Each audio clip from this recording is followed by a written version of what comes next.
Midday heat shimmered across the vast stretch of desert, blurring the horizon into a wavering line of gold and white. The air was so dry it seemed to scrape the inside of the lungs, and each gust of wind carried fine grit that clung to skin and lashes. Mark Redden spotted her before he realized what she was, a motionless shape slumped beside a mule so gaunt its ribs pressed sharply against its hide. At first glance, he thought he'd found another victim claimed by the desert, another one to bury and forget. But then the faintest cry rose through the stillness.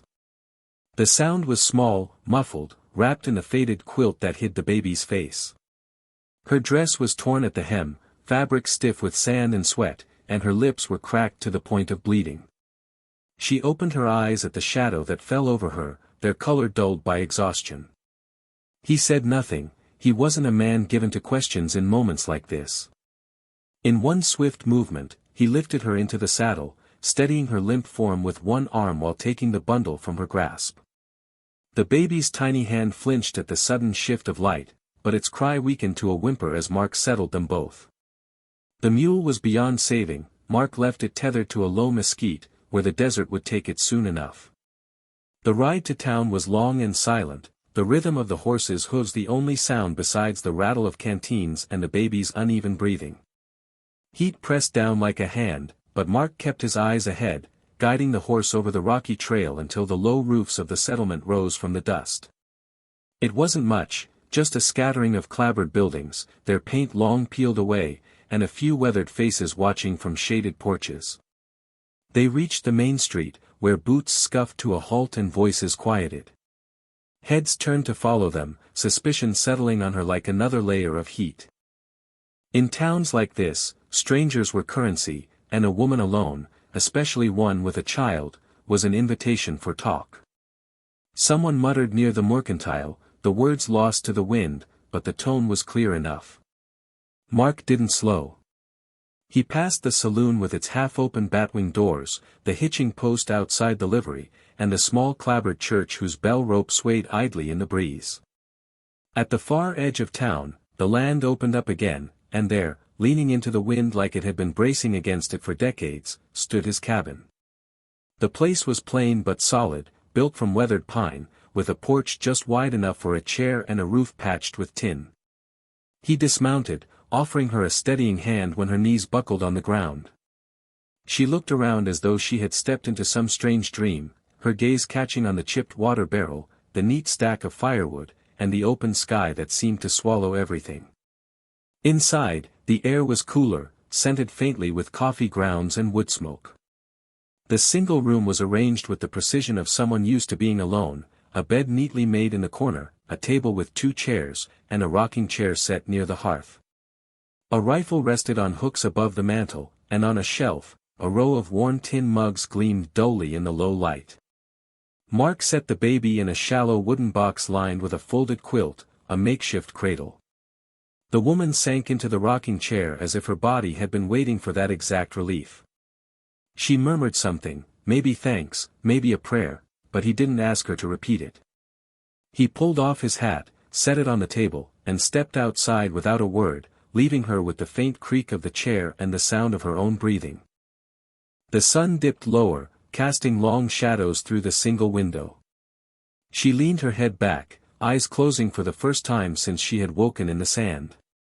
The fire crackled softly, catching on the knots in the pine logs. Outside, she heard the scrape of a shovel, the splash of water into the trough, the low murmur of a man talking to his horse. Every sound told her she was somewhere safe, for now. When night fell, the air turned sharp with cold. Mark came in carrying a small armful of wood, setting it by the hearth before lighting the lamp. Its glow softened the lines of his face, made him look younger for a moment, though his eyes stayed guarded. He poured her a tin cup of water, waiting until she'd drunk every drop before refilling it. She asked his name, her voice hushed as though afraid of disturbing the quiet. "Mark Redden," he said, not looking up from the fire. She gave her own in return, though it sounded strange in her own mouth, as if she had left part of it behind in the desert. They didn't speak again that night. She rocked the baby in her arms, the shadows of the flames playing across the quilt, and wondered at the man who had appeared like a mirage and carried her out of the heat. Gratitude was there, sharp and solid, but beneath it lay the knowledge that rescue was only the first step. Out here, survival depended on more than kindness. It took roots, work, and the slow earning of trust in a land that offered nothing freely. When she finally slept, it was with the baby's warm weight against her chest and the steady sound of Mark's boots pacing outside, as if keeping watch against the desert itself. The first light of morning crept in through the narrow window, laying pale gold across the cabin floor. She woke to the scent of wood smoke and something faintly bitter, coffee cooling on the stove in a dented pot. The baby stirred in the wooden cradle, fists flexing beneath the quilt. She rose quietly, feeling the stiffness in her limbs from days of strain, and took in her surroundings more fully than she had the night before. Old tools hung neatly along the far wall, a saw with its teeth worn smooth, a brace and bit, a pair of iron branding irons blackened from use. Above the hearth, a rifle rested in a set of handmade hooks, its stock polished by years of handling. Every object seemed placed with care, not for display but for function. The cabin was a place meant for living, not for show. Mark was outside when she looked through the window, a shadowed figure carrying a pail from the well to the trough. He moved without hurry, every step deliberate. When he returned, he set the bucket down just inside the door, nodding briefly before turning to wash his hands at the basin. He didn't fill the air with questions, didn't demand to know who she was or where she'd come from. In the silence, she began to notice the small details, his boots resoled more than once, the faint lines around his eyes from years of squinting against the sun, the scar along the side of his jaw. Over the days that followed, she learned what little he allowed to slip through. A ranch lost to drought. A grave up in the hills where the grass grew thin and wind never stopped moving. A sister, long gone east. He told these things plainly, without embellishment, as if they were facts no more remarkable than the weather. In return, he asked nothing of her past, though she caught him studying her sometimes, quiet, assessing, as if measuring the weight she carried. When the flour jar grew light, she offered to go into town. He hesitated before giving a slow nod, as though weighing some unspoken risk. The ride-in was brisk, the air was sharper in the morning, the sun just starting to climb. But the moment she stepped into the mercantile, the atmosphere shifted. Conversations faltered. A woman near the counter let her gaze travel from the baby in her arms to the frayed hem of her dress, then leaned toward her companion with a whisper sharp enough to cut. The words weren't meant to carry, but they did. Desert trash. Apache company. Each syllable struck with the sting of grit in the eyes. She kept her head low, asking the storekeep for flour and lard in as steady a voice as she could manage. Behind her, the murmurs rose again, a current she had no strength to swim against. She didn't need to turn to know the shape of their judgment, it was the same she had seen in other towns, the same that had driven her to follow her husband into the barren reaches in search of somewhere else, anywhere else. But the past was not so easily outrun. Memories rose unbidden, her husband's voice, thick with drink, bargaining away their mule for 2 bottles of whiskey, the stifling heat in the canyon when he left her there, saying he'd be back, once things cooled. She remembered the weight of the broken canteen in her hand, the trickle of water gone before midday, the sun pressing her into the earth until she thought she might vanish into it.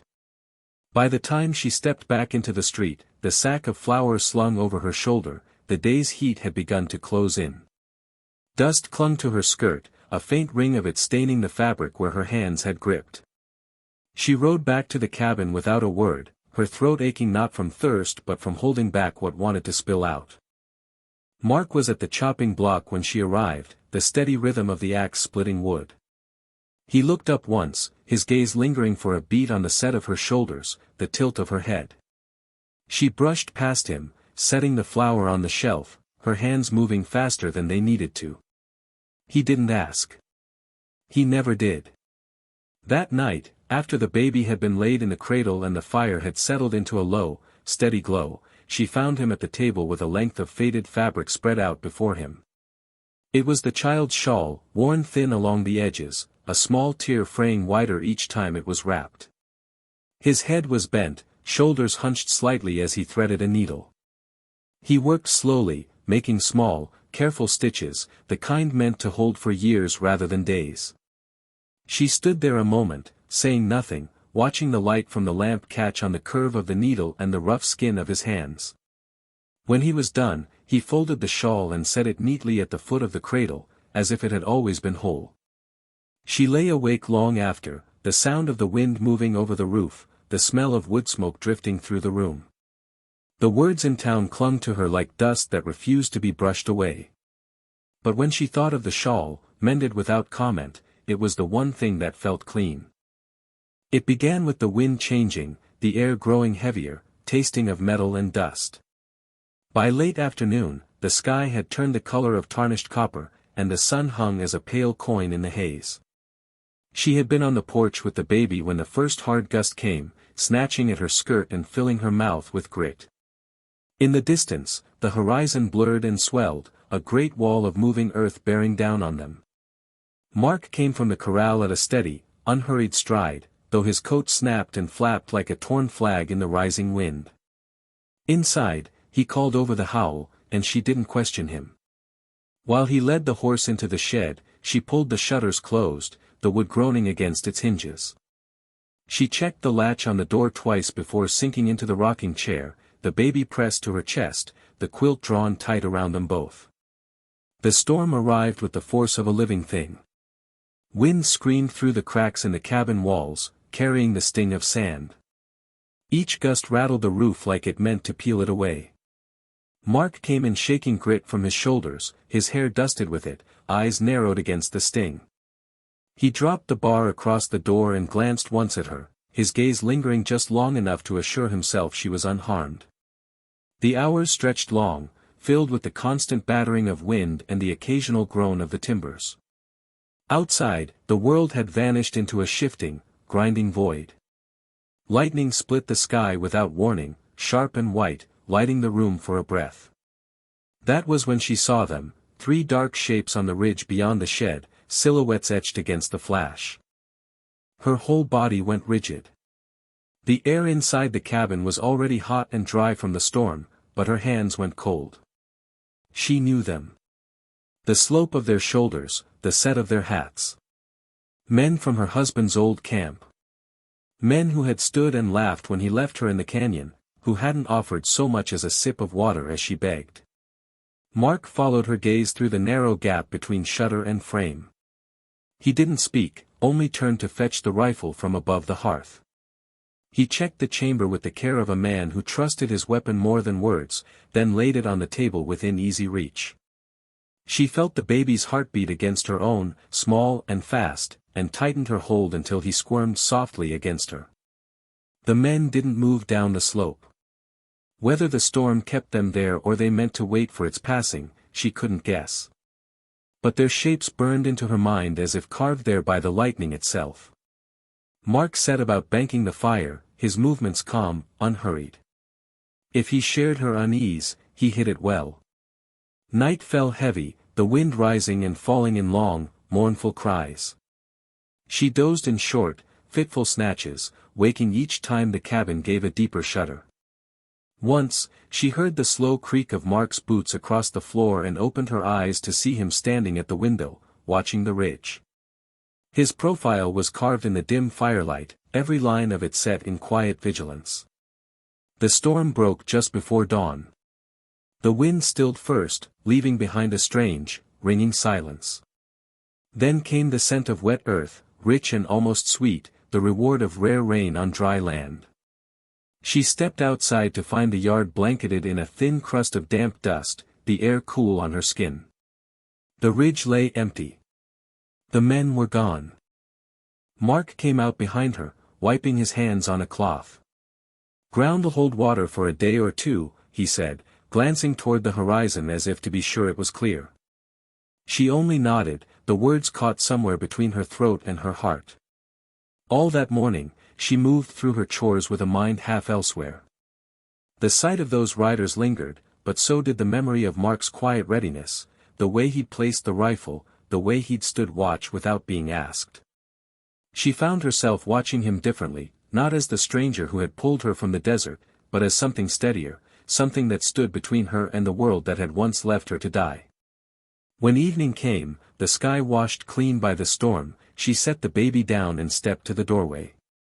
Mark was in the yard, running a hand down the horse's neck, murmuring something too low for her to hear. She saw the curve of his back, the slow patience of his movements, and felt the weight in her chest shift, part fear, part gratitude, and something else she couldn't yet name. The desert had not forgotten her, and the men from her past might return. But she understood, standing there in the cooling air, that she was no longer entirely alone. Days in the cabin settled into a rhythm, though neither of them ever spoke of it. Morning began with the scrape of the chair across the floor as Mark sat at the table, coffee steaming in his hand, eyes fixed on some distant thought until the first cup was gone. Only then would he speak, and even then, the words were few, short remarks about the weather, the well, or the work ahead.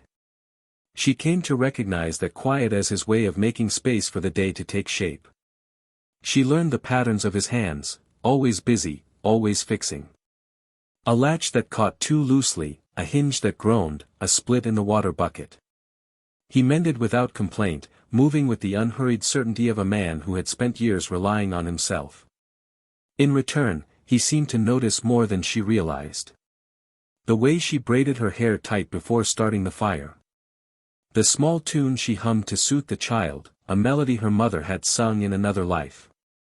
She never told him the song's name, but she caught him pausing sometimes when it reached a certain note.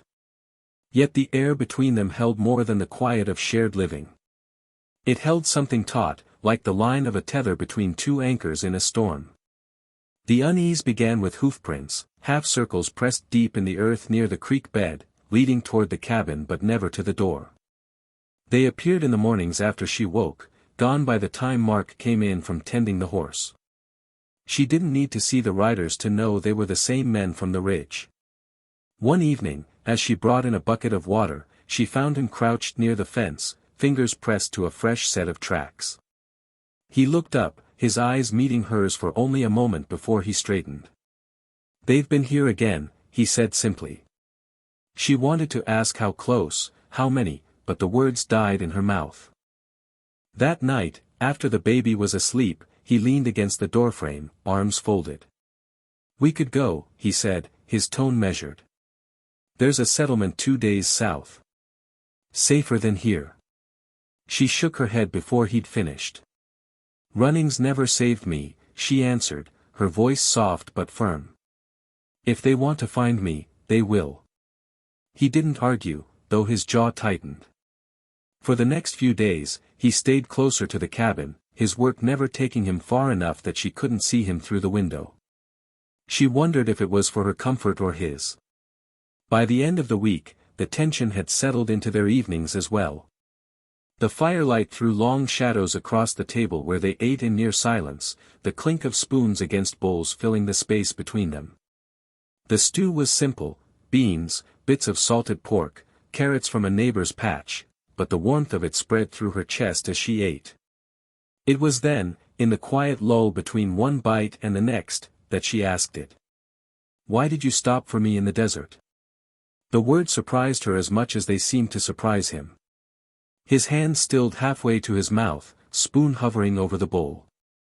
He set it down slowly, meeting her eyes for the first time in more than a passing glance. "Because you were still breathing," he said. There was no flourish to the words, no weight added to make them noble. Just truth, plain and steady. And yet, something in her chest shifted at the way he said them, as if her life had been worth the trouble simply because it still held breath. She didn't know what to say in return, so she kept eating, though the taste of the stew had faded into something quieter. After the meal, he took her bowl without asking and set it in the wash basin. She stayed at the table, hands folded in her lap, watching the way his shoulders moved under his shirt as he worked. The fire popped softly, the baby sighed in sleep, and for a moment, the danger beyond the walls felt far away. Later, when she lay in bed with the child curled beside her, she thought about his answer. It was not the sort of thing a man said to court a woman, nor to make himself into a hero.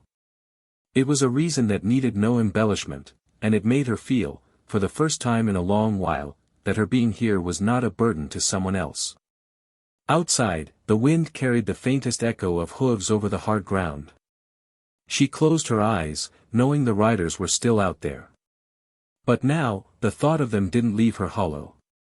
Somewhere in the other room, Mark was still awake, the low creak of the rocking chair marking the hours until dawn. The sun had just begun to slip behind the ridge when the sound reached them, hooves, slow and deliberate, crunching over the frost-stiff ground. The baby had been fussing, and she was walking the small length of the cabin with him in her arms when Mark's head lifted toward the door. He crossed the room without a word, slid the iron bar into place, and reached for the rifle above the hearth. "They're here," he said quietly, not as a warning but as a fact. Her stomach tightened. She laid the baby in the cradle and stepped toward him. His gaze flicked to her hands, then to the rifle, and he passed it to her without hesitation. The wood felt heavy and cool against her palms, the barrel smelling faintly of oil and ash. She had never fired a gun, but her fingers found a steady grip, the weight somehow grounding her. Outside, men's voices carried through the thin air, mocking laughter, a drawled insult she couldn't quite make out. Then the scrape of leather against wood as someone tried the latch. Before the sound had fully registered, Mark stepped to the window, aimed, and fired. The crack split the cold air, echoing into the trees. The voices fell silent for a breath, then rose again, sharper now, spitting curses. Hoofbeats shuffled against the hard ground before retreating into the darkness beyond the yard. The sound faded slowly, but not far enough. She knew they would linger, circling just out of sight, like wolves waiting for a weak moment. Mark took the rifle back, checked the chamber, and set it on the table where it could be reached in an instant. He didn't tell her it was over. She didn't need him to. The air still carried the taste of danger. They kept the lamps lit, shadows playing across the walls. Neither of them spoke much, but neither tried to sleep. The baby dozed fitfully, sensing the unrest. She sat close to the fire, arms around her knees, watching the flames twist and fall into embers. Mark sat opposite, the lamplight catching on the planes of his face, throwing half of it into shadow.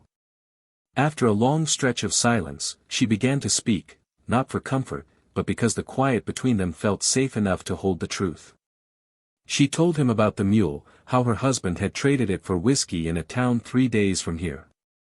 How the bottle had barely been uncorked before he was gone again, riding off with the men who now stalked their cabin.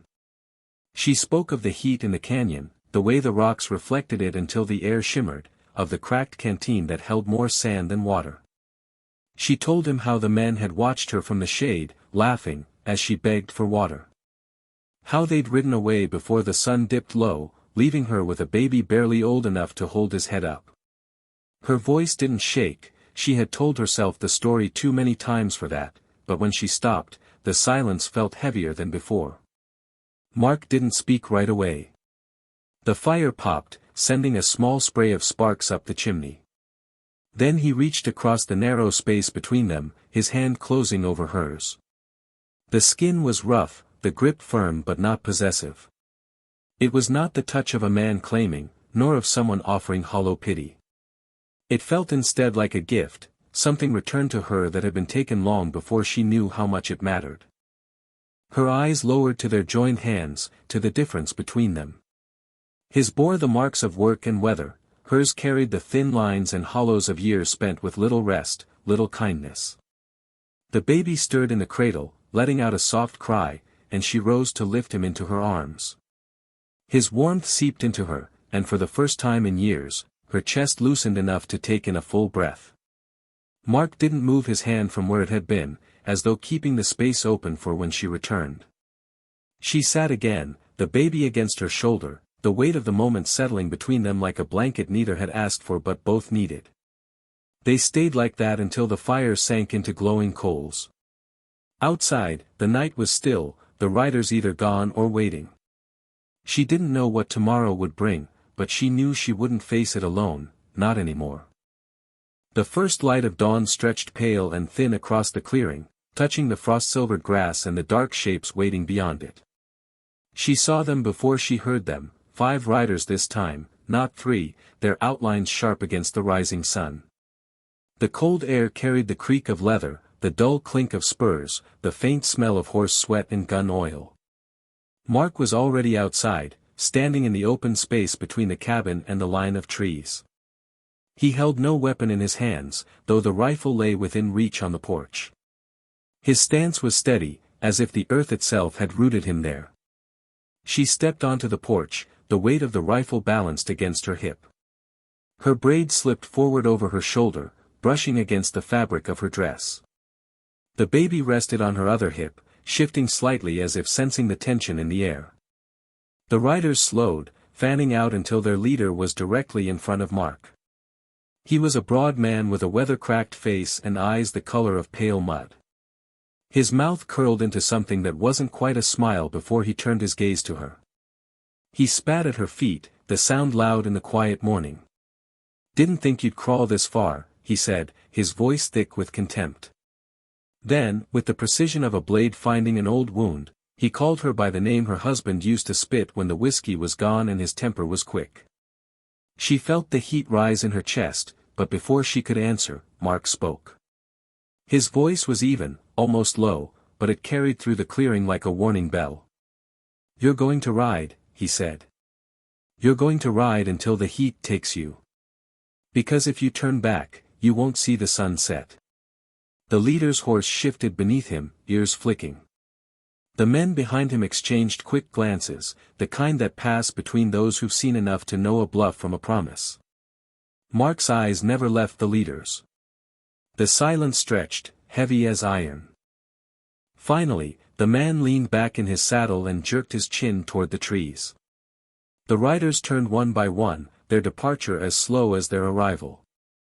She stood on the porch and watched until their shapes were swallowed by the line of pines, the hoofbeats fading into the distance. Only then did Mark glance toward her, his eyes flicking briefly to the rifle in her hands before returning to hers. He gave a small nod, approval, reassurance, or both, and stepped past her into the cabin. By evening, the land had settled into its usual quiet. The sun slid low, painting the clearing in shades of copper and gold.